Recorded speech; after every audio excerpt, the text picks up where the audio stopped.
아유, 더워.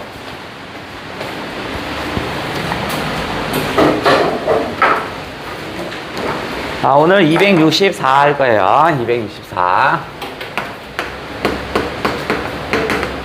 그래서 수특의 264의 전문학입니다. 전문학. 올해 전문학이 좀 많죠. 조치문부터 시작해서 좀 많이 국선생전에서 서재야외로까지 가서 여기까지 많네. 자, 일단 첫 번째 게 뭐야, 이거? 정시자전이네. 자, 요건 이렇게 끊어주면 될 것 같고요. 자, 전의 문학이었다라는 거 일단 체크. 전의 문학이구나. 저는 인물의 업적을 평가하는 뭐 이런 여기 했죠? 그죠? 그래서 저는 두 가지가 있었지. 뭐 있냐면 인물전과 가전이 있었죠? 그죠? 인물전은 주인공이 누구라고 그랬어? 주인공이 누구? 이건 사람인 경우에 인물전에 해당되는 거고요. 가전은 거짓 가짜니까 어떻게 써요? 주인공이 사람이 아닌 경우입니다. 그래서 정시자전은 주인공이 지팡이입니다. 지팡이. 저놈은 지팡이를 의인화시켰고요. 시자는 심부름하는 사람, 권력자 밑에서 심부름하는 사람, 뭐 이렇게 시자라고 합니다.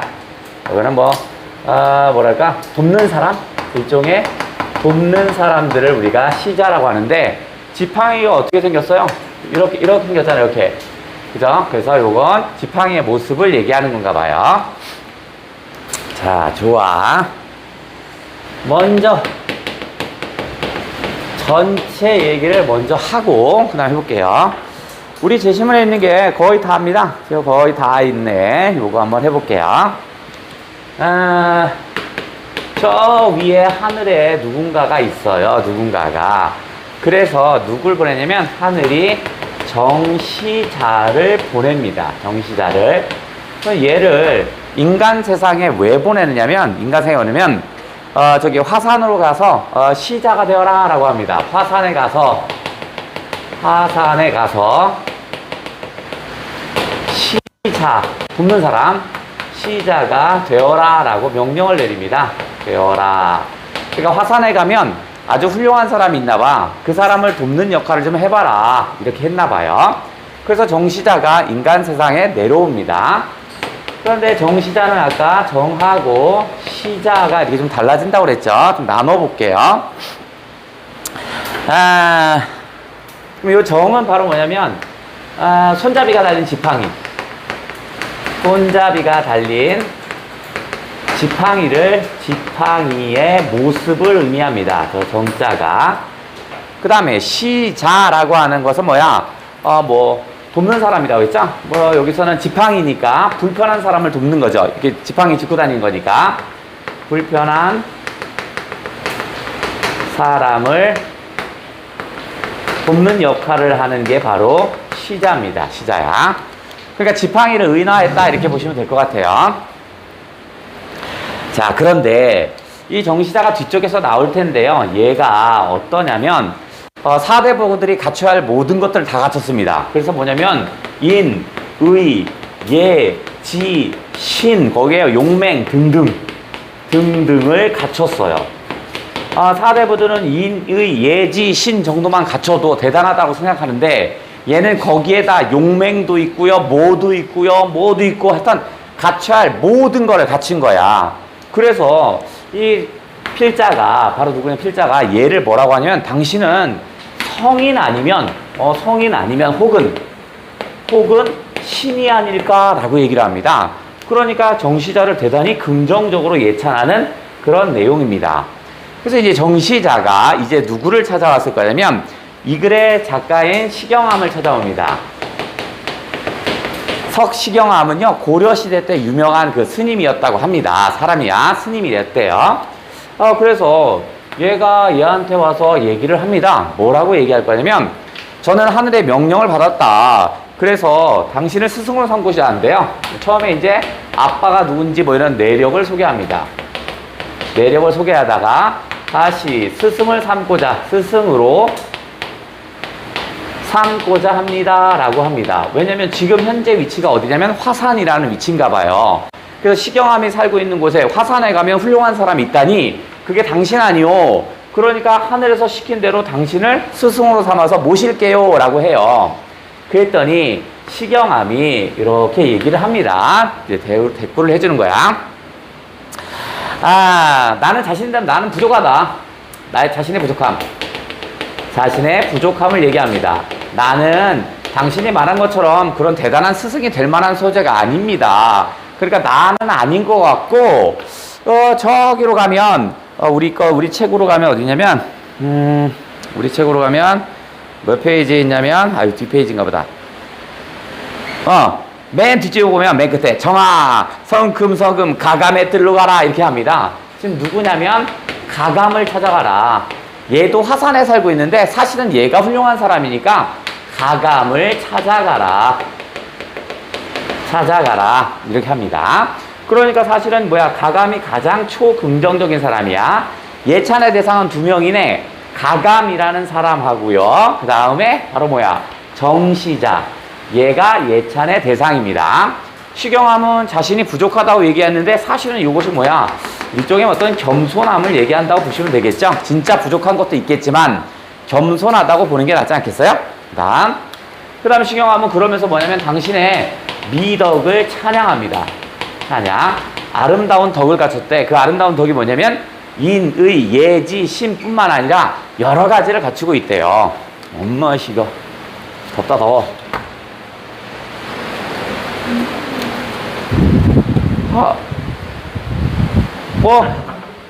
이런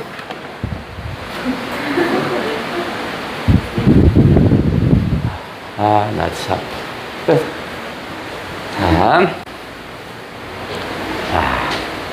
자, 2번째입니다. 2번째. 그럼 지금 설명하다 보니까 예찬의 대상이 2명이 나왔군요. 예찬의 대상이 되는 게 뭐냐면 첫 번째 정시자가 예찬의 대상이었습니다. 성리학을 하는 사대부들이 갖춰야 할 모든 것들을 갖췄습니다. 그 다음에 2번째는 각감이라는 애가 예찬의 대상입니다. 됐죠? 그러면 지금 얘기는 시경암이라는 애가 얘들을 결국은 어떻게 써? 예찬한다라는 전체 글인데 결국 그럼 이걸 통해서 얘기하고자 하는 주제는 뭘까? 첫 번째 주제하는 것은요. 시경암을 나를 모시러 왔더니 나는 부족하다, 겸손하다 그랬죠? 그러니까 자신의 처지를 아는 거야. 자신의 처지. 자신을 깨닫고, 첫 번째. 자신을 깨닫고, 그 다음에 분수에 맞게 사는 겁니다. 분수에 맞게 살아야 하지 않겠느냐. 이게 이제 첫 번째겠죠. 그 다음에 2번째는 뭐냐면, 2번째는 정시자가, 이따 읽어볼 건데, 정시자가 스승을 찾으려고 많이 노력을 합니다. 근데 그런 훌륭한 사람이 없대요. 그죠? 그런 얘기들을 하는 걸 봤을 때 어떻게 써?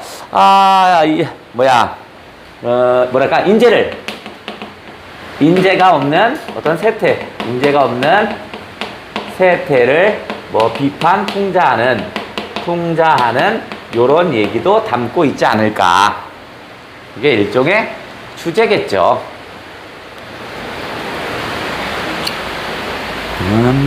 엄청나는구나. 호준아 거기 닫아라. 시끄럽다. 저쪽도 있다.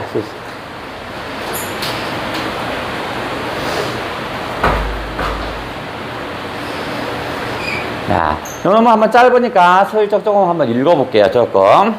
입동날. 거의 11월 정도 되겠죠. 어둑한 새벽에 시경암이 암자 안에서 벽에 의지하여 졸고 있는데 그 시경암은 뭐냐면 지금 작가입니다. 작가. 밖에서 누가 뜰에서 절하며 새로운 정시자가 뵙니다. 정시자가 바로 뭐냐면 지팡이겠죠. 하며 문안 드리는 소리가 들려서 이상하게 여겨서 나가보니까 사람이 섰는데 형체가 가늘고 길며 지금 지팡이의 모습을 묘사할 겁니다. 그 지팡이 생각해 보시면 되겠죠? 빛이 검고 빛나며 아마 거기에 옷을 칠해놨나 보죠. 요즘 말로 하면 페인트 칠해놓은 거죠. 그 다음 빛나며 붉은 뿔은 우뚝 뾰족하여 싸우는 소 같고 검은 눈망울은 툭 부러져 부릅뜬 눈 같은 것이 뭐 총기 있다, 용맹스럽다 뭐 이런 정도 얘기 아니겠어요? 기우뚱 들어와 오뚝하게 섰습니다. 기우뚱이라는 건 우리가 지팡이 들을 때 어떻게 써? 지팡이 이렇게 수직으로 이렇게만 들고 다니지 않잖아. 왔다 갔다 하면서 지팡이 짚다 보면 어떻게 써? 이게 기울어지죠? 지팡이 잡으면. 그 얘기하는 건가 봐요. 나는 처음 놀라고 이윽고 불러 말하기를 여보게나 앞으로 좀 오게나 우선 물을 것이 있어. 내가 궁금한 게 있어. 자네가 왜 이름이 정씨고? 자, 동그라미 1번 궁금한 점입니다. 첫 번째, 넌 왜 정씨지? 어디서 왔으며? 동그라미 2번 너 어디서 왔니? 동그라미 3번 무엇 때문에 왔느냐? 또 내가 평소에 자네 얼굴을 알지 못하는데 자네가 시자라고 일컬으면 무엇 때문입니까? 시자라고 일컬었대. 그게 동그라미 4번입니다. 궁금한 이유들이 있군요. 너 왜 정씨야? 너 어디서 왔어? 무엇 때문에 왔어? 네 이름 왜 시자지? 이렇게 4개. 다음. 무슨 할 말이 있느냐? 하니 말이 채 끝나지도 않았는데 정은 꽁, 중꺽중 뛰어나와 차분히 삼가 대답했습니다. 옛날에 성인으로 소머리를 가진 이가 포이시온데, 포이시 네모쳐 볼게요. 우리가 가전체문학에서는요, 앞에 자신의 내력을 소개하죠. 우리 아버지는 누구? 국선생전 생각해 보시면, 우리 조부는 누구고, 아버지는 누구고, 어머니는 누구고, 이렇게 얘기하잖아. 얘도 지금 그 지점입니다. 자신의 내력을 소개하는 겁니다. 가계도를 소개하는 거야. 포이시인데, 그분이 저의 아빠예요. 그 다음에 뱀의 몸을 가진 이가 여와라고 있는데, 여와 네모. 그분이 저희 엄마입니다. 그러니까 엄마, 아빠를 소개했네요. 저를 숲을 속에 나 기르고 버리고 기르지 않아. 서리와 우박이 칠 때에는 말라져 죽은 듯 했는데, 그럼 서리와 우박 정도 세모치면 되겠죠? 일종의 시련을 겪었다 뭐 이런 얘기지. 그러니까 어려서 내가 버려졌고요. 고생 죽어라고 했어요. 이런 말인가 봐요. 바람과 비가 은혜를 내리면 다시 살아 번영한 듯하고, 그럼 바람과 비는 여기서는 동그라미겠네. 얘가 나에게 혜택을 주나봐, 도움을 주나봐. 추위와 더위를 1100번 겪은 뒤에 자라나 인재를 이루었습니다. 여러 대를 지나 진나라 속세에 이르러 범시에 가신이 되어서 비로소 몸을 오칠하는 기술을 배웠습니다.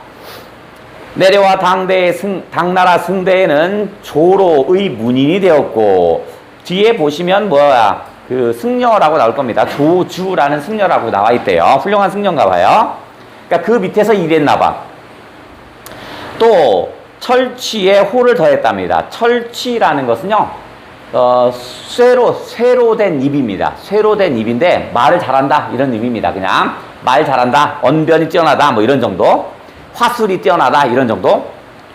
철치의 호를 더했습니다. 그 뒤에 정도 땅에 놀았는데 정삼량을 길에서 만나니 그가 저를 익히 보고 하는 말이, 자네의 형이 모습이 위로 건너 지르고 아래는 내리 그었으니 마땅히 내 성을 자네의 정으로 줄게. 위로 건너지고 아래로 내려왔다는 건 위로 건너지고 아래로 내려왔대요. 그러니까 이게 뭐야? 한자로 정자죠. 그죠? 지팡이 모습을 얘기하는 겁니다. 그러니까 생김새가 한자 정자와 비슷하니까 너 지팡이, 너 정씨해. 저는 그 말을 쫓아 고치지 않으려 합니다. 고치지 않으려고 한다고 했으니까 그걸 썼어요. 정씨를 계속 썼어요. 대개 저의 직책이 사람을 붙들어 모심에 있는데 사람마다 저를 부려 제가 전하고 또 고달프지만, 왜냐면 사람들이 지팡이를 들고 다니면 내가 어떻게 해서 항상 이렇게 땅에 처박혀야 되잖아. 그런 걸 좀 고통스럽지만 그 사람이 아니면 감히 저를 부르지 못하므로 제가 붙들어 모시는 이가 워낙 적었습니다. 그러면 줄 한번 쳐볼게요. 제가 붙들어 모시는 이가 워낙 적었다라는 건 훌륭한 사람이 적었다는 얘기입니다. 그러니까 훌륭한 인재가 적다라는 현실을 비판하는 겁니다. 그래서 사람을 만나지 못하여 돌아가 의지할 바를 잃어 해내는 그냥 나란 해내를 떠돌다가 토우에게 웃음을 당함이 이제 올해였는데, 토우에게 웃음을 당한다 밑에 주석 달렸죠? 그죠? 가만히 봤더니 쭉 한번 읽어보시면 결국 뭐냐면 오랫동안 쓰임을 못 받았다 이런 정도. 오랫동안 쓰임을 못 받았는데 인재가 이 세상에 별로 없는 거야. 그러니까 내가 쓰임새가 별로 없었던 거야. 이게 이렇게 오래였는데 어제 하늘이 저의 기구한 운명을 불쌍히 여겨 명하여 이르기를 너를 화산의 시자로 삼으니 가서 직을 받들고 스승을 삼아 오직 삼가 섬기어라. 여기 있네요. 그죠? 하늘에서 화산에 가서 시자가 되라고 명령을 내렸죠. 그래서 얘가 지금 인간 세상에 내려온 거야. 화산에 왔더니 딱 쳐다봤더니 시경암이라는 애가 훌륭하게 보이는 거야. 그래서 얘를 스승으로 삼겠다고 한 겁니다. 근데 시경암이 아니야 나보다 가감이라는 애가 더 대단하거든. 얘한테 가거라. 이런 얘기를 할 겁니다. 자, 또 한번 읽어볼게요. 저는 명을 듣잡고 기뻐 뛰어 외다리로 왔는데, 그죠? 지팡이는 다리가 하나밖에 없죠? 바라옵건대 장로께서는, 이 장로는 교회 장로 아니고요, 스님을 높여 말하는 말입니다. 나이 많은 스님. 장로께서 용납하셔 받아주세요 했습니다. 나는 말하기를 후덕스럽구나 정상자씨. 옛 성인이 남긴 몸이로구나. 옛 성인과 함께했던 훌륭한 사람이구나. 뭐 이런 정도. 뿔이 무너지지 않았으면 장함이요. 장함 동그라미. 이제 예찬하는 겁니다. 지팡이를 예찬하는 거야. 눈이 도망가지 않으면 용이요. 용맹스러워 나와. 용 동그라미. 몸에 오칠하여 은혜와 원수를 생각하니 신과 의요. 신 동그라미. 의 동그라미. 쇠 주둥이로 민첩히 묻고 대답하면 지와 변이요. 지 동그라미. 변은 뭐냐면 변론. 또 변론을 잘한다. 말을 잘한다. 붙들어 모심을 직책으로 하면 인과 예요. 인 동그라미. 예 동그라미. 돌아가 의지할 것을 택하면 바로 정과 명입니다. 정 동그라미. 명 동그라미. 결국 얘는 뭐냐면 여기입니다. 그죠? 시경암이 정시자의 인의 예지 신뿐만 아니라 여러 가지들 갖췄다고 해서 예찬하고 있는 부분입니다. 넌 정말 대단하구나 이런 말이야. 그러면 저게 바로 뭐냐면 당시 사대부들이 가져야 할 청신들인가 봐요. 이 여러 미덕을 모아 길이 살아서 늙거나 죽지 않을 거니 당신은 성인이 아니면 곧 신일 것입니다. 예찬하네. 너는 성인 아니면 신일 거야. 어찌 내가 너를 부릴 수 있습니까? 나는 이 중에 하나도 가진 것이 없으니 겸손한 거죠. 그대는 그대의 친구라도 마땅하지 않으니 하물며 스승이 될 수 있겠습니까? 화도의 화산, 화란 이름이 가진 산이 또 있는데 거기에 가감이라는 늙은 화상이 그 산에 머무른 지 이미 2년째입니다. 그러면 이렇게 훌륭한 사람이 산속에서 등용되고 있지 못하고 있는 거죠. 그러면 여기 아까 인재가 없는 세태를 비판하기도 하고요. 다음 두 번째, 얘가 등용되지 못하고 2년간 산속에 있었다고 그랬으니까 올바른 인재 등용이 되지 않는 세태를 어떻게 써? 비판 풍자하고 있군요. 산은 비록 이름은 같지만 사람의 덕은 같지 않습니다. 사는 곳은 똑같지만 시경암과 가감은 좀 다르다. 나보다 가감이 훨씬 훌륭합니다. 하늘이 그대를 가라고 명한 것은 이곳이 아니고요. 대개 그곳, 바로 누가 있는 곳? 가감이 있는 곳입니다.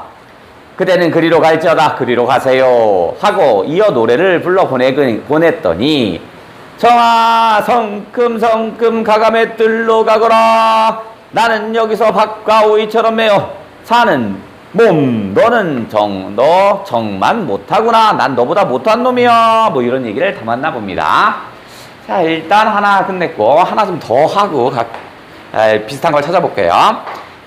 박제가의 소전이라고 하나 더 나왔네.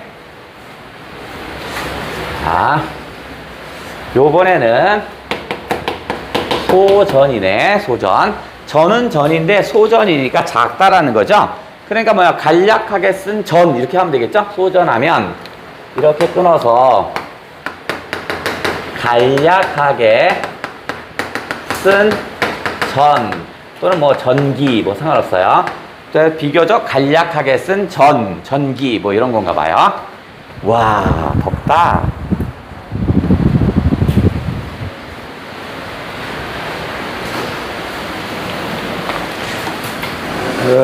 자,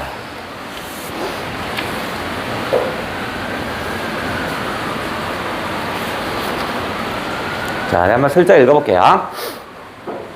박제갑니다. 그는 자신입니다. 자기 얘기하는 거야. 자기의 어떤 전기문을 쓴 겁니다. 그러니까 객관화시킨 거죠. 자신을 그라고 했으니까 자신을 좀 객관화시켰나 봐요.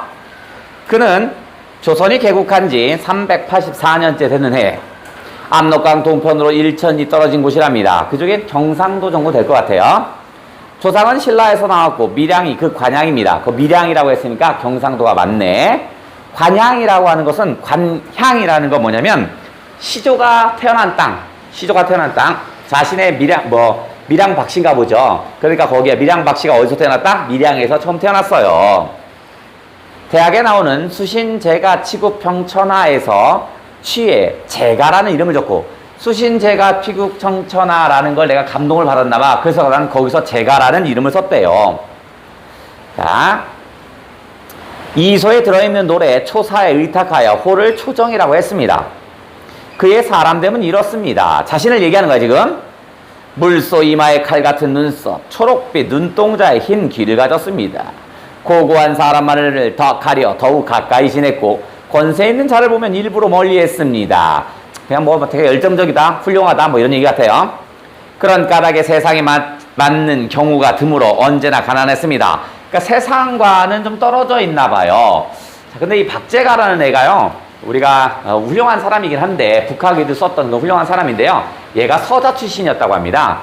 그러니까 세상에서 적자가 아니니까, 그러니까 제1부인의 아들이 아니니까 서러움을 좀 많이 당했나 봐. 그러니까 아마 이런 거 어렸을 때 이런 걸 썼나 봐요. 나는 세상에 알아보지 않아, 나는 엄청 훌륭한 사람인데 뭐 이런 얘기 하고 싶은 거야. 어려서는 문장가의 글을 배우더니 장성에서는 국가를 경영하고 백성을 제도할 학문을 좋아했습니다. 난 글도 잘하고 그 다음에 백성들을 제도할 학문도 많이 했어. 근데 왜 나를 등용시키지 않는 거야? 뭐 이런 의미. 몇 달씩 집에 돌아가지 않아도 당시 사람들은 알지 못했습니다. 숙세 사람들은 날 알아봐 주지 못해요. 고명한, 고상한 일에만 마음을 두고 세상에는 무심했으며 사물의 명리를 종합하고 깊고 아득한 세계에 침잠했습니다. 100세 이전의 사람들과 흉금을 두고 100세 이전의 사람을 어떻게 만나냐면 책을 많이 읽었다 이런 얘기야. 그 뜻을 만리를 넘어 날아다녔습니다. 책을 많이 읽으면서 나는 상상의 나래를 막 펼쳤어요. 구름과 안개의 기이한 자태를 관찰하고 온갖 새의 신기한 소리에 귀를 기울였습니다. 아득히 먼 산과 시내, 해와 달과 별자리, 지극히 작은 풀과 나무, 벌레와 물고기, 서리와 이슬, 날마다 변화하지만 정작 왜 그런지는 알지 못하는 것들을 자욱하게 마음속에서 깨달았답니다. 아, 얘는 자연과학에 관심이 많았어요. 뭐 이런 얘기인가 보죠. 말로는 그 정상이라면 있는 대로의 모습. 그러니까 지금 말로는 나의 모습을 다 표현할 수가 없다고요. 있는 대로의 모습을 다 표현할 수 없고 입으로는 그 맛을 충분히 담아낼 수가 없구나. 나 훌륭한 거 많은데 말로 다 표현할 수 없어서 안타까운데 뭐 이런 얘기입니다. 스스로 생각하기를 저 혼자만 알 뿐 다른 사람들은 그 즐거움을 알지 못한다고 여겼습니다. 아, 형체만 남기고 가버리는 것은 정신이요, 뼈는 썩어도 남는 것은 마음입니다. 이 말의 뜻을 아는 자는 생사와 성명의 밖에서 그 사람을 만나게 될 겁니다. 찬양합니다 했어요. 그러면 그 뒤에 찬양한다고 해서 그 뒤에는 뭐냐면 그 뒤에 시가 하나 나와요. 근데 우리 EBS에 생략됐으니까 그 생략한 시를 하나 좀 체크를 한번 해볼게요. 자, 생략한 시가 있어서 그 놈을 하나 좀 체크할게요. 그러니까 자신을 찬양하는 시를 하나 쓴 겁니다. 자신을 얘기하는 거야. 자, 뭐가 나올 거냐면 세상에 훌륭한 사람이 많아요. 훌륭한 사람이 많습니다. 훌륭한 사람. 근데 훌륭한 사람이 많지만 어떻게 써요? 그 사람을 뭐 책이나 아니면 그림으로 아무리 모사를 잘해도 책이나 그림으로 모사를 잘했어요. 그래도 어떻게 했어요? 시간이 흐르면 잊혀지죠? 이거는 시간이 흐르면 잊혀지게 되어 있습니다. 그러니까 아무리 훌륭한 사람이어서 그 사람을 뭐 책으로 쓰고 뭐 아니면 그림으로 그려놓는다 해도 결국은 시간이 지나면 잊혀지는 게 당연한 겁니다. 그런데 훌륭하지 않은 것들은 말할 것도 없죠. 그죠? 근데 훌륭하지 않은 것은 뭐냐면 그냥 핵심이 빠진 진부한 말이라는 건 아주 지루한 말입니다. 그래서 이 시 속에서 뭐가 빠졌냐면 정화가 없대요.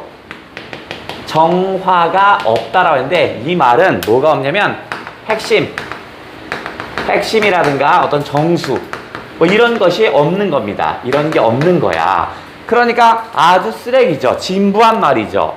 그러니까 훌륭한 사람도 아무리 책으로 묘사를 해도 없어지는 판에 이런 진부한 말 또는 어떤 쓰레기 같은 거 또는 핵심이 빠진 이런 것은 어떻게 하겠어요? 당연히 어떻게 써요? 썩어버리겠죠? 이것들은 당연히 썩겠지? 당연히 썩는다라고 합니다. 결국 진부한 말이 의미하는 것은 낡은 지식 같은 것은 그냥 다시 썩어버릴 거야. 그래서 나는 전으로 전하는 이유가 있어요. 나는 좀 훌륭한 사람인데 난 훌륭한 사람이지만 그걸 아무리 모사해도 나 잊혀지거든요. 그래서 내가 왜 전으로 전하냐? 전으로 전하는 이유를 설명합니다. 전으로 전하는 이유.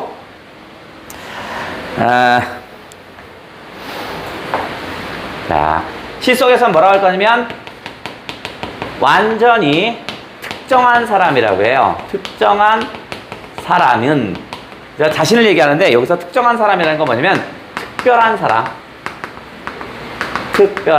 사람을 의미합니다. 나처럼 완전하게 또는 완전히 완벽하게 특별한 사람은 어떻게 했어요? 시공간을 초월해서 알리려고 시공간을 초월해서 알리고자 나는 전으로 쓰는 겁니다. 나는 훌륭한 사람의 레벨을 넘어섰거든요. 그러니까 이것은 시공간적으로 계속 전파돼야 되거든요. 그래서 나는 뭐 한다? 전으로 썼습니다. 뭐 이런 얘기가 시로 쭉 나와 있습니다. 생략된 부분은 요거다 라고 보시면 될 것 같아요. 이렇게 전으로 남기는 이유는 결국은 뭐냐면 세상이 나를 알아주지 않으니까 전으로 남겨요 이 말이야. 그래? 세상이 나를 알아주지 않는다고요? 자, 그러면 유사한 걸 한번 해보자. 자, 세상이 알아주지 않는데요. 세상이 나의 진가를 못 알아보는 거야. 박제가의 입장에선 자기가 서자 출신이다 보니까 세상이 나를 받아주지 않나 봐. 그래서 어떻게 써? 내가 시공간을 초월해서 나라는 인간을 알리기 위해서 전을 썼어요. 이런 말이거든요. 좋아. 그러면 세상을 알아주지 않는 사람, 요거 엄청 똑똑한데요. 세상 사람들이 알아주지 않아. 박제가는 서자 출신이고요. 얘는 육두품 출신입니다. 그래서 신라시대 때 무척 똘똘이었는데요. 아무도 알아주지 않아요. 왜냐면 육두품은 어디까지밖에 못 가? 육두품까지밖에 못 올라가죠? 자, 이 작품 중에서 한번 찾아보자. 자, 첫 번째입니다. 가을 바람이 막 불고 있고요. 그 다음에 뭐야? 밤에 등불을 밝히고 있습니다. 가을 바람이 불고 밤에 등불이 밝히고 있는데 주변에 누가 있냐? 아무도 없어요. 나 혼자입니다. 혼자.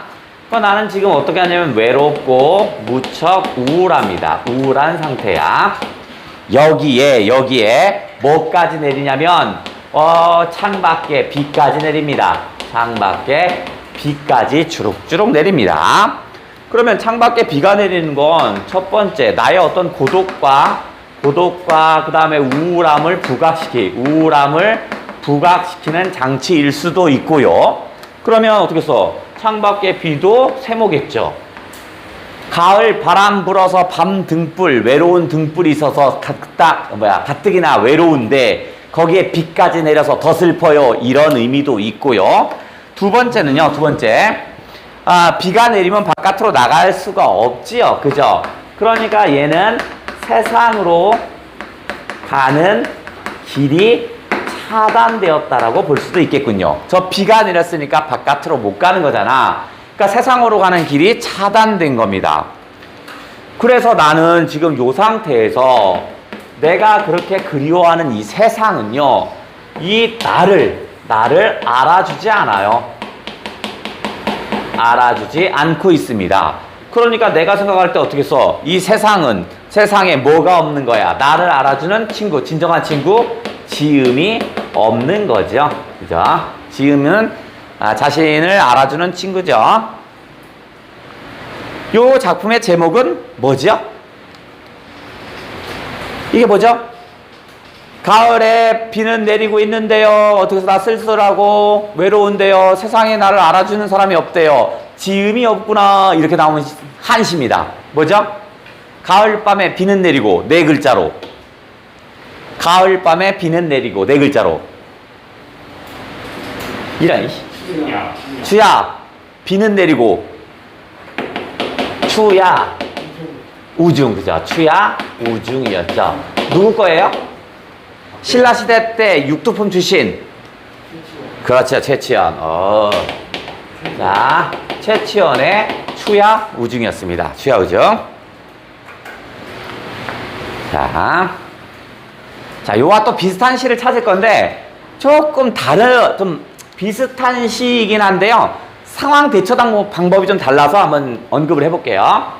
얘는 지금 세상이 나를 알아주지 않아서 어떻게 해요? 되게 우울하죠? 그죠? 근데 그 우울함을 극복할 수 있는 의지가 없죠? 얘는 뭐가 없냐면 상황에 대한 극복 의지는 없어요. 예를 들어서 상황 극복 의지는 따로 없어요. 그죠? 세상이 나를 알아주지 않아서 슬퍼요. 이런 정도로 딱 끝났어요. 근데 이제 그 극복 의지가 의지가 있는 걸 찾아볼게요. 거시기가 쓴, 당연히 최치원이 있었어요. 최치원이 있었고요. 자, 거시기라는 작품이 있습니다. 자, 요거 한번 해볼게. 되게 비슷한 시입니다. 되게 비슷한데요. 다른 점은 요것만 달라요. 자, 이제 한번 볼게요. 자, 현실은 지금 어떤 거냐면 가을바람입니다. 가을바람이 불고 있고 밤에 등불이 켜져 있습니다. 그러니까 지금 저거랑 똑같죠. 가을바람에 밤등불이 있으니까 요 상태야. 나는 지금 어떻게? 외롭고 우울합니다. 우울해요. 똑같은 상태네요. 그 다음에 어떻게 써요? 이 속에 나는 비는 내리지 않고 있고요. 시름 속에 앉아 있어요. 시름 속에 앉아 있습니다. 나는 지금 시름 속에 앉아 있어요. 걱정이 가득하다고요. 시름 속에 앉아 있으니까 걱정이 지금 가득한 상태입니다. 그러면 지금 여기랑 똑같은 거 아니야? 가을밤에 밤등불이 있고 창밖에 비가 내려서 외롭고 우울하고 걱정이 가득해요죠. 똑같죠. 그런데 화자는 요 상태가 있는데 화자는 여기에 요 상태에서 어떻게 할 거냐면 이제 극복하려고 합니다. 뭐 할 거냐면 참선하는 중이랍니다. 참선하는 중이로다 이렇게 얘기합니다. 즉 내가 어떻게 해요? 벽을 보면서 참선하면서 그것을 극복하려고 하는 거네. 참선을 한다라는 것은 바로 뭐겠어? 상황에 대한 극복 의지죠. 얘는 상황 극복 의지가 있는 거죠. 그러니까 얘하고는 비슷한 상황이지만 그 상황을 대처하는 방식은 조금 달랐어요. 그죠? 내용도 비슷하고요. 자, 요거는 뭘까요? 오두막 정자에서 비가 내리고 이 정도 되나? 자, 볼까요? 자, 이거는 오두막 정자는요, 우자입니다. 이거 오두막 우자고요. 오두막. 그 다음에 정자할 때 정이고요. 이건 정자고요. 그러니까 오두막 정자 정도 되는 거고요. 그러니까 초라한 정자 이런 정도 되면 될 것 같아요. 그 다음에 밤에 또 얘도 비가 옵니다. 그다음 야우. 야는 조금 다른 거.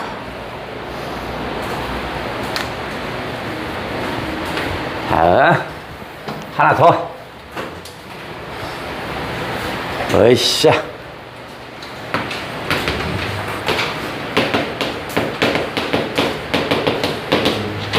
하나 더입니다. 제목은 여러분이 한번 맞춰보고요. 이 제목의 뜻의 현댓말은요, 접시꽃입니다. 현댓말은 접시꽃입니다. 이 제목의 현댓말은 접시꽃이야. 상황. 자, 최치원은 신라시대의 관료로 태어나죠. 신라시대 사람이잖아. 그러니까 이 신라를 뭐라고 표현하냐면 거친 밭이라고 표현합니다. 거친 밭. 그게 상황이 그리 좋지 않은가 봐. 요건 이제 신라를 의미하는 거고요. 거친 밭에서 자신은 어떻게 되느냐면 탐스럽게 꽃이 피었다라고 합니다. 자신의 모습입니다. 탐스러운 꽃송이를 가졌대요. 탐스러운 꽃송이. 거기에 플러스 향기까지 풀풀풀 납니다. 누가 봐도 나는요 아주 훌륭한 인재입니다. 그죠? 요거는 바로 뭐냐면 최치원 자신을 얘기하고요. 나는 훌륭한 인재가 된 겁니다. 그런데 내가 잘 보여주고 나를 잘 봤으면 좋겠는 사람이 뭐냐면 수레와 말탄이들입니다. 말탄 사람들. 이 사람들에게 잘 보였으면 좋겠어요. 요게 일종의 권력자입니다. 권력자. 그런데 얘들은 나를 어떻게 써? 알아주지 않았어요. 알아주지 않아요. 그런데 저기 꽃과 벌과 나비. 벌과 나비들이요. 이 나를 보고 나서 어떻게 써요? 알아줍니다. 와, 정말 대단한 사람이야. 이런 거야. 근데 이 벌과 나비는 바로 뭐냐면 일반적인 백성들입니다. 일반적인 백성들은 나가 훌륭하다고 얘기를 해요. 하지만 나는 쟤한테 관심 없어요. 나는 이 수레와 말 탄 사람, 권력자의 관심을 받고 싶거든요. 근데 그 사람들은 나를 관심 있어 하지 않아요. 했습니다. 이게 뭘까요? 접시꽃의 옛날 말입니다. 이게 뭘까? 이게 촉규화입니다. 촉규화, 접시꽃이었습니다. 다 세상이 나를 알아주지 않아서 한탄하고 있는 그런 내용들입니다.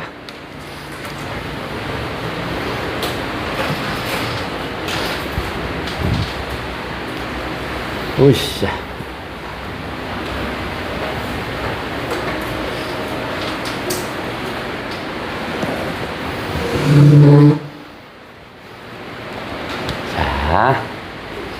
자, 하나 더. 자, 요번에는 좀 바꿔볼게요. 지금까지는 나를 알아주지 않는 것에 대한 어떤 한탄을 담은 그것이었다면, 요번에는 좀 슬쩍 바꿔볼게요. 전이, 가전체 문학 전이 소설로 연결이 됩니다. 그죠? 그러면 얘도 전 형식의 소설이 있으니까 그놈을 한번 해보자. 전 형식으로 된 소설이야.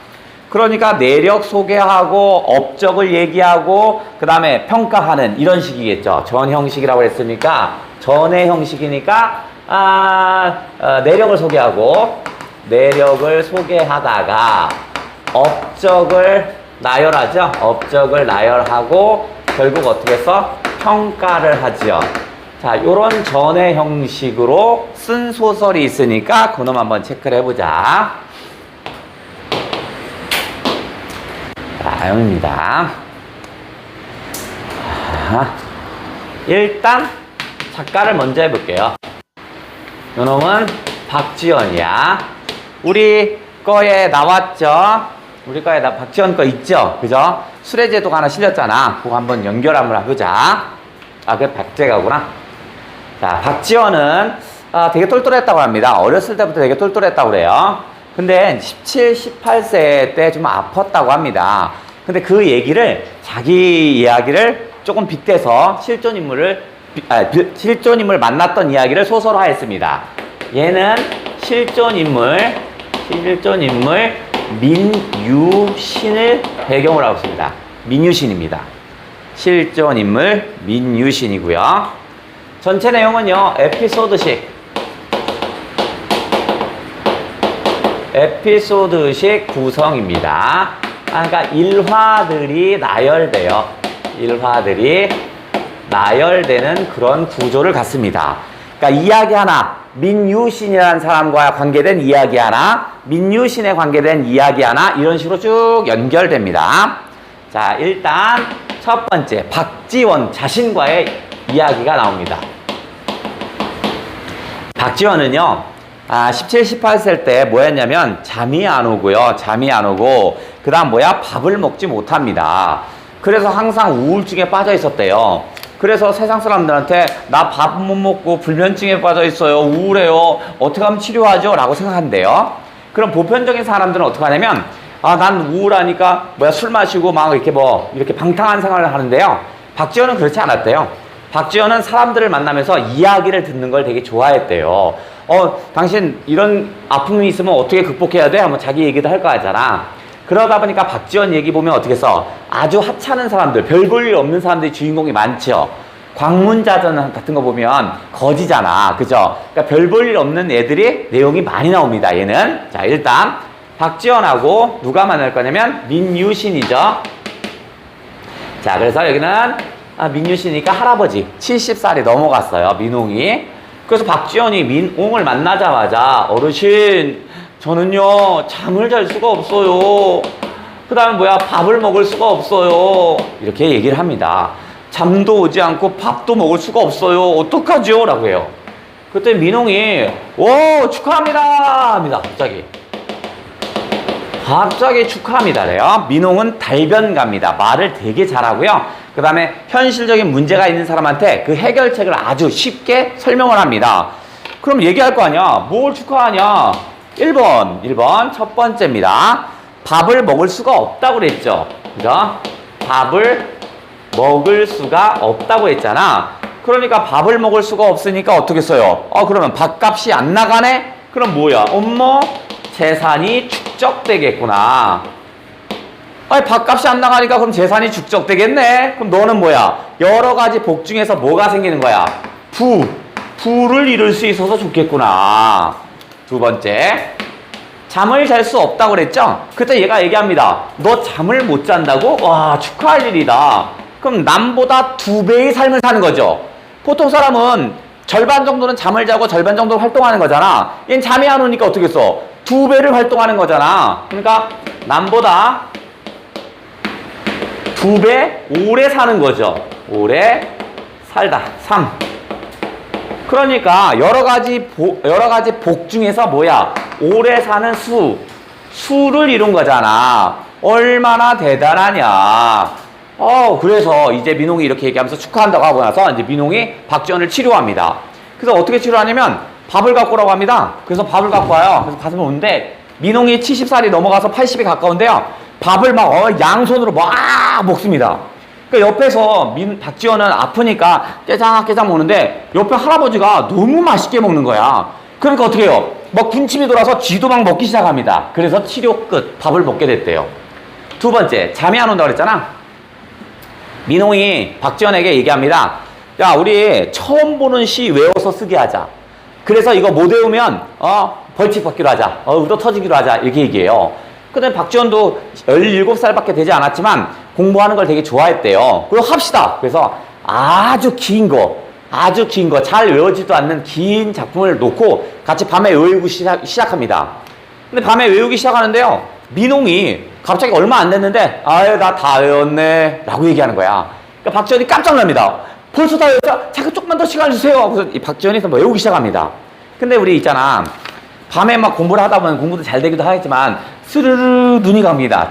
너무 어려운 책을 보다 보니까 스르르 눈이 감긴 거야. 어느덧 어떻게 해서 잠을 자게 됐습니다. 그래서 잠을 잤대요. 이 얘기입니다. 이게 첫 번째. 자, 두 번째. 이쪽으로 갈게요. 여기까지 하고 좀 쉽게. 엄청 덥다 이거. 자, 두 번째입니다. 두 번째. 이번에는 여러 사람들과 대화를 합니다.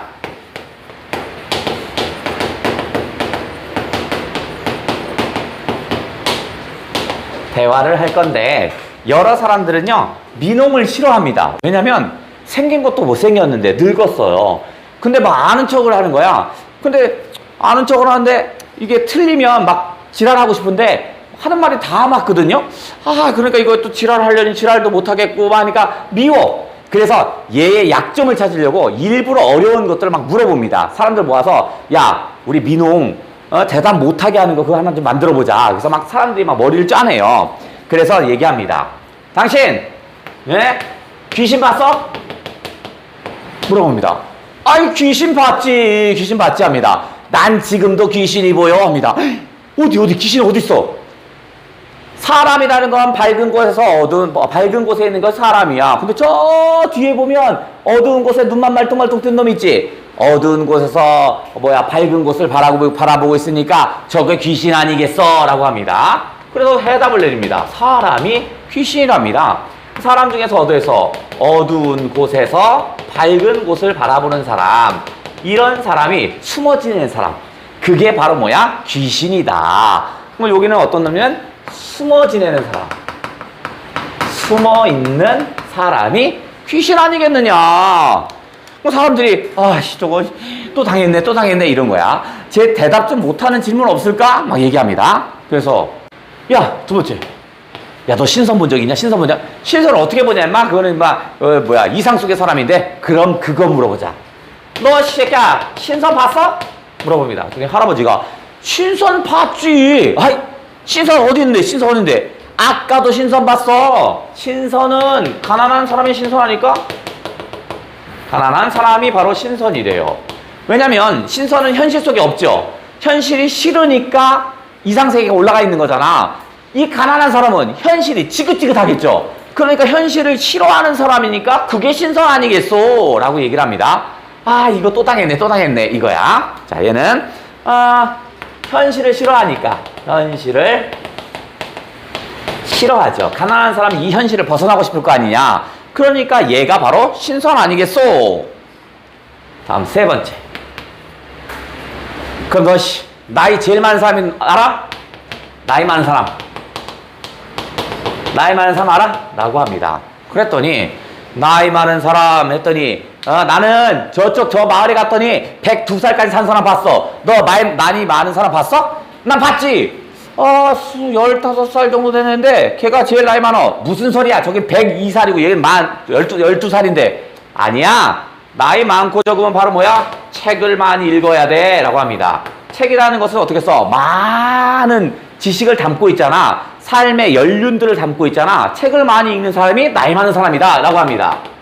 책을 많이 읽은 사람이 가장 나이 많은 사람이다. 왜냐면 책에는 여러 가지 지식이나 여러 가지 연륜들이 쌓여 있잖아. 그걸 읽은 사람이 나이 많은 거 아니냐. 네 번째. 이 젠장. 맛있는 게 뭐냐? 세상에서 제일 맛있는 게 뭐야? 물어봅니다. 그럼 뭐라고 해야 돼? 대답을 못 해야죠. 왜냐면 나는 소고기가 맛있고 얘는 닭고기가 맛있고 이래니까 주저주저 해야 할 거 아니야. 답이 딱 떨어지지 않잖아. 야, 이거 걸렸다라고 생각합니다. 근데 이 민홍은 대답합니다. 세상에서 제일 맛있는 거? 소금이지 임마. 소금이라고 합니다. 왜 그럴까? 소금은 여러 음식에 다 들어가죠. 여러 음식에 다 들어가는 이유가 뭐야? 맛있으니까 넣겠지 이런 겁니다. 여러 음식에 다 들어간대요. 그러니까 소금이 제일 맛있는 거지. 맛없으면 사람들이 넣겠냐? 라고 얘기합니다. 그 다음 A, B, C, D, E. 많아 씨. 그 다음 너 그러면 죽지 않는 약 먹어봤어? 불사약. 너 불사약 먹어봤어? 불로초 이런 거잖아. 그러면 이건 못 만나야 되잖아. 만났대요. 불사약 나 먹었대요. 오늘도 먹고 있대요. 그 뭔 개소리가 했더니 밥이래요. 밥이 바로 불사약이래요. 그게 뭔 소리냐. 내가 예전에 산삼이 좋다고 해서 나 한 달 내내 산삼만 먹었어. 산삼만 먹었는데 갑자기 어떻게 해서 삐쩍삐쩍 마르더니 막 죽으려고 하는 거야. 그러더니 우리 어머니가 밥을 줬더니 힘이 벌써 벌떡 생기더라고. 그래서 그 밥 먹고 지금까지 살고 있는 거 아니야? 라고 얘기합니다. 즉 아무리 좋은 산삼을 먹어도 어떻게 해서 그것만 먹고 살 수 없죠. 그러니까 생명을 유지하는 건 밥이래요. 그래서 밥이래요. 이렇게 말을 잘해서 사람들이 손듭니다. 너가 너무 잘났다 라고 얘기합니다. 다음 다시 이제 세 번째. 힘들어. 다시 이제 박지원이 민홍이랑 파자놀이를 합니다.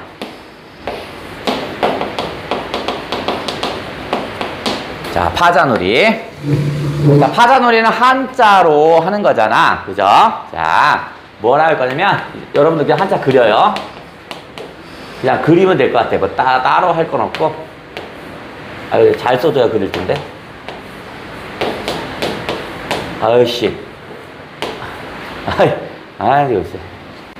그 다음에, 이제면, 어떻게 쓸까?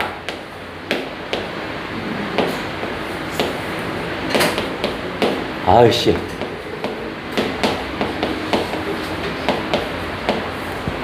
아휴. 일단 그게 설명하고 써, 일단. 안 써도 되긴 해. 여러분, 한글로 써. 자, 이거는 뭐냐면, 춘, 첩, 자는, 방, 재, 이렇게 쓴 겁니다. 이렇게 쓴 거.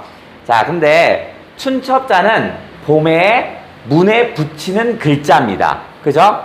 그러면 봄에 문에 붙이는 글자야. 그럼 요건 지금 뭘 얘기하는 거냐면, 봄에 문에 붙이는 글자라 했잖아. 문에 붙이는 글자, 그럴 문자입니다. 그럼 이걸 두 개를 더하면 어떻게 되지? 이게 바로 민자입니다. 민자야, 민자. 그 다음에 방은 뭐냐면 늙은 개 방자입니다. 늙은 개 방자고 얘는 울다 제자야. 그러니까 지금 박지원이 춘첩자는 방제요 이렇게 쓴 거 뭐냐면 민씨는 늙은 개새끼요, 개새끼가 우네, 이런 얘기야. 그러니까 일종의 뭐야, 조롱하는 거죠. 아, 민씨 바보 멍청이 이거야. 왜냐면 민씨가 늙다 보니까 이빨이 빠진 거야. 그래서 이렇게 발음을 하는데 그 이빨이 자꾸 새니까 늙은 개가 우는 것처럼 들려요, 이렇게 한 거야. 일종의 조롱이죠.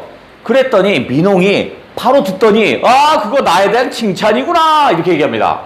박지원은 조롱한 거거든요. 아이고, 민씨 아저씨 이빨 빠져서 잘 안 들려요, 바보 멍청이, 이 얘기인데 갑자기 그건 내 칭찬이래요. 그게 무슨 소린가 이렇게 해봤더니, 자, 여기까지는 똑같아요. 춘첩자는 똑같아요. 얘도 바로 민씨입니다.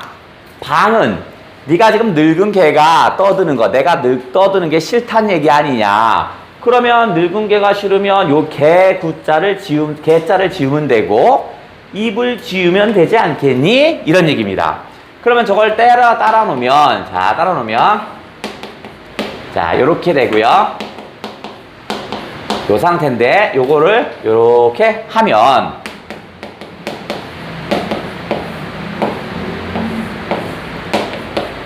자, 이렇게 씁니다. 그죠?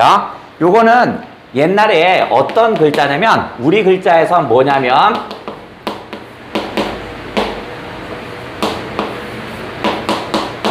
자, 이게 뭐예요? 용자죠, 용자. 그죠? 그러니까 용자를 옛날에는 이렇게 쓰기도 했다고 합니다. 그죠? 그죠? 그러니까 뭐냐면, 바로 뭐야? 민씨는 용맹한 용이요, 이런 말이야. 그러니까 칭찬이 되는 거죠. 그죠? 그러니까 내 딴에는 조롱을 해보려는데 어떻게도 안 되는 거야. 아주 달변가야. 그래서 내가 이렇게 훌륭한 사람 나는 처음 봤소 하면서 뭘 쓸 거냐면 이제 추도문을 써줍니다. 내 평생에서 만나서 가장 훌륭한 사람은 바로 이 민씨, 민유신이 가장 훌륭한 사람이에요, 이겁니다. 그러면 전의 형식 맞네? 내력을 소개하고 나서 업적을 합니다. 여러 가지 에피소드를 통해서 얘의 업적을 얘기하죠. 그러면서 어떻게 써? 마지막에 찬양하죠. 와, 대단한데요, 찬양했네요. 예, 이 글의 제목은 뭘죠? 여기에 제목이 있어요. 뭘까요? 제목이 있어. 민유신을 모델로 하고 있습니다. 제목이 있어요, 지금. 전의 형식이라고 그랬죠? 뭘까요? 자, 이놈은 민홍전입니다. 민홍전. 하시고. 자, 우리가 가전체문학은 뒤쪽에 고전소설로 연결해주는 다리 역할을 했다고 그랬죠? 그래서 우리가 예전에 국선생전 배울 때 국선생전 술이 주인공이었잖아. 그래서 소설 뭐 했어? 술로 세상을 다스리는 거 뭐였어? 술로 세상을 다스리는 거 뭐 했었어? 수성지 했던 거 기억나죠? 그죠? 그런 식으로 요또 역시 마찬가지로 전에서 연결되는 그런 소설이었습니다. 자, 일단 여기까지 하고 화장실 갔다 오고 안 갈 사람 거기 1, 2, 3, 4 문제를 풉니다. 와우 더워.